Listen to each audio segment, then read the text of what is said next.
Hello, everyone. This is Tom Fox, and I'd like to welcome you to episode 179 of the FCPA Compliance and Ethics Report. The FCPA Compliance and Ethics Report is sponsored by Advanced Compliance Solutions, which is your one-stop shop for all FCPA and anti-corruption compliance solutions. Today, you're in for a real treat as I have Tim Peterson, partner at McGonigal and Murphy in Washington, D.C. Tim is a former SEC lawyer, and we're going to visit on the burgeoning FIFA bribery scandal, the tools that the Department of Justice has used to bring this action in the worldwide fight against corruption, Tim's unique perspective as a former SEC lawyer about the SEC's recently announced investigations of certain U.S. companies who were involved in the FIFA bribery scandal and involved with regional and national soccer federations. And we're going to talk about why the FIFA bribery scandal matters to, or should matter to folks in the U.S. The episode comes in at just over 20 minutes. I hope you enjoy it. Thank you for listening. I'd like to welcome you to this episode of the FCPA Compliance and Ethics Report. Today, I'm extremely privileged to have Tim Peterson. Tim is a shareholder at Murphy McGonigal in Washington. Tim was a SEC enforcement attorney and has a wide variety of experience in white-collar crime, white-collar defense. And most importantly, for those of you listening to this podcast, he has an unabashed interest in soccer. And he has written and thought a lot about the ongoing FIFA scandal. He didn't just start thinking about it. He's been thinking about it for some time because he wrote about it in 2014. That's where I made this introduction. But I called him and asked him if he would give us some of his thoughts on the recent Department of Justice enforcement action. So with that incredibly long-winded introduction, Tim, thanks for coming on. I can't thank you enough, and really looking forward to kind of hearing your thoughts. Tom, thanks. Yeah, happy to be here. Happy to talk to you.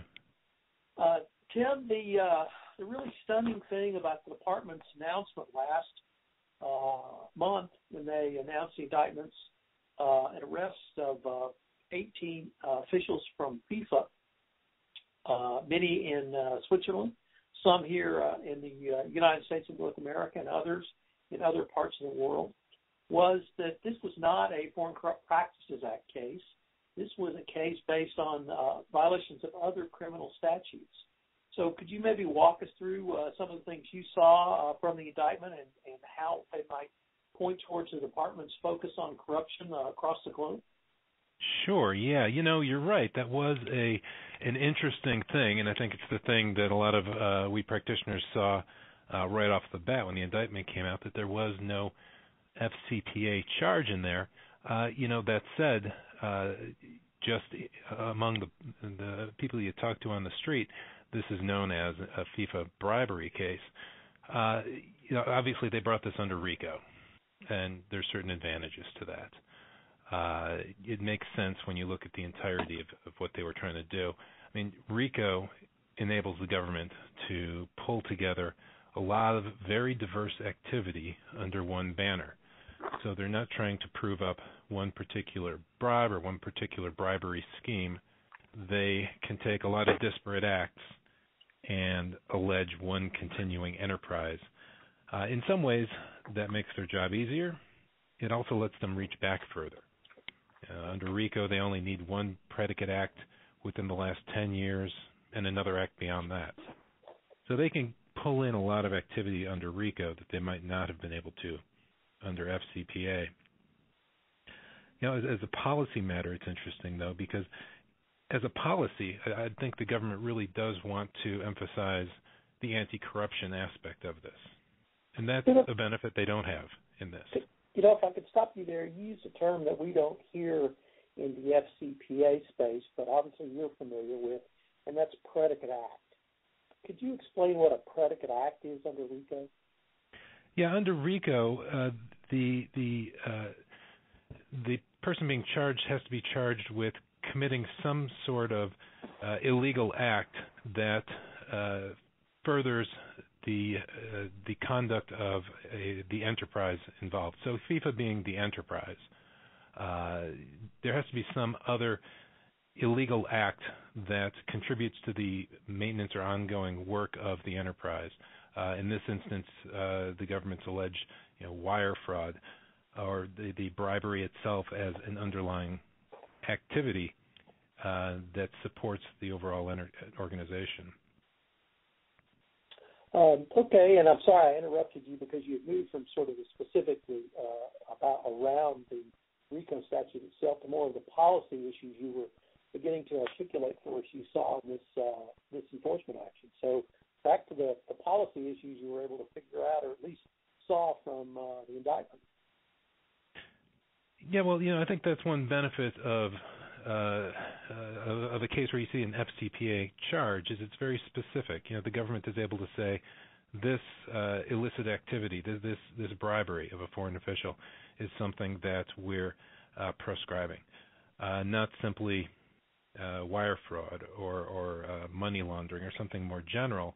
It tells others out there that this specific activity, bribery of a foreign official, is something the government is targeting and trying to get people and organizations to avoid. Yeah, Tim, one of the really interesting things about the announcement of this case was we had the United States Attorney General announcing this. And you do not see the Attorney General announcing charges very often. You do occasionally, but it generally means it's very high profile. Could be an international focus. It could be something very important domestically as well. And I found it very interesting, speaking of the gravity of not only the charges, but how the U.S. government used this type of conduct by having Attorney General Lynch announce the indictment itself. Any thoughts on that? Yeah, well, I think it had a huge impact domestically, but internationally, my sense is that the impact was even greater. And I think that's just the nature of FIFA and international soccer and football, that internationally there was a lot of focus on this, so it makes sense that this would have risen to a very senior level, and they would have been very involved. I think it was the week or maybe two after the indictments came down, I happened to be in the United Kingdom at a wedding of my sister-in-law, and a lot of my wife's cousins were present, and of course the subject came up because they know my interest, and they're all big soccer or football fans. Mm-hmm. And I heard a couple of interesting comments, one of which was only America was big enough to take on FIFA, and the second was, but you can say what you want about the Americans, they get things done. And I guess that drove home to me a little bit about the Department of Justice's really their ongoing fight against global corruption, and that they will use a variety of tactics and tools as the situation either dictates or permits. So from your perspective as a white-collar criminal defense practitioner now in Washington, what do you see from that angle? As far as the government using what tools it has available to, right. I think that's true. I think that when the government sees something that it feels is deserving of its attention, they're going to use whatever tools they have in their toolbox to address it. I think they're going to try to closely fit it to the activity as possible. So I think if they have bribery, and I think if they feel like the FCPA is the appropriate angle to tackle it with, they'll use FCPA. But I think in this instance, they saw RICO as the more fitting approach for whatever reason. Maybe because they wanted to draw in a lot of activity under one tent. Maybe because they had some questions about the foreign official element. Who knows? But I think they've got a lot of different tools they can use. I think for corporations out there or anyone trying to deal with compliance, one lesson from this is that you don't want to design your systems so tightly matched against the regulations that you could accidentally run afoul of something you weren't looking for. That overall compliance and overall integrity in dealings is more important possibly than towing the line of very specific regulation. Tim, from where you sit as a white-collar practitioner in Washington, what advice could you give to U.S. companies who may have been either involved directly with FIFA, one of the regional soccer federations, or even down to some of the national soccer organizations, such as the Brazilian soccer team. And I say that in the context of, over the weekend, Reuters reported that the Securities and Exchange Commission had opened up a FCPA investigation into certain unnamed companies. So really, any thoughts on what companies might start looking at or preparing for from your perspective? Yeah, I think just generally speaking, that I saw the report over the weekend, and one thing that brought to mind for me was the idea that there are a lot of risks out there that companies may not necessarily have focused on previously. You know, there's a lot of companies dealing with corruption risk as a very front and center thing on their dashboard. In some industries, particularly extractive industries or pharma, this is not news to them that corruption is a risk. But there's a lot of companies out there that may not have spent a lot of thinking on this to date because they haven't seen it as a particular risk. And maybe it should be. Maybe this will be a bit of a message to organizations that haven't focused on anti-corruption that it's something they really need to consider. I guess really the other kind of nugget I gained from that Reuters article was that certainly you and I know that the Securities and Exchange Commission focuses on some different aspects of FCPA compliance than the Department of Justice. But perhaps for our listeners, could you explain maybe the difference between an SEC FCPA investigation as opposed to a DOJ FCPA investigation? Sure. When I'm talking to clients and others about this, I always make the point that it's kind of a funny situation. From the SEC's point of view, to a certain extent, if you bribe someone and record it in your books as a bribe, they're fine with that. That's not exactly true, but they largely deal with making sure the books and records of a corporation adequately and reflect the financials for listed companies trading on U.S. stock exchanges, and that they have internal controls reasonably designed to provide the financial information investors need. When there's a bribe, the theory goes that they're not accurately conveying the costs of whatever they're doing because they're not including the bribery information in there. So it's giving investors a skewed view of the financial state of the company. The FCPA, of course, has two different provisions. It's got an anti-bribery provision, but the SEC deals almost entirely with the books and records provision, the other provision of the FCPA. That deals with books and records and internal controls. Right, and I don't think many of us really appreciate the SEC's focus since, I guess it was created in 1934, was to protect investors. And if you think about books and records and internal controls as not so much anti-bribery, but protection of investors, I think the SEC's role becomes much clearer and more sharply into focus. And indeed, we've seen, I think, increased SEC enforcement over the past year around books and records, separate and apart from any criminal actions brought by the Department of Justice. Anything you've seen along those lines? Yeah, well, there's a couple aspects to that. One is, of course, the SEC has a lower burden of proof. If you're the DOJ, you're in the DOJ and you want to bring a case against a company, you got to do it beyond a reasonable doubt if you're doing it criminally. Civilly, of course, is a preponderance of the evidence. The DOJ can bring things civilly, but the SEC always brings things civilly. So they have a lower standard they need to meet. But there's also the aspect of it that the SEC has their own job to do. They're interested in ensuring appropriate books and records and internal controls. So they're out looking for it, just as the DOJ is out looking for their own issues.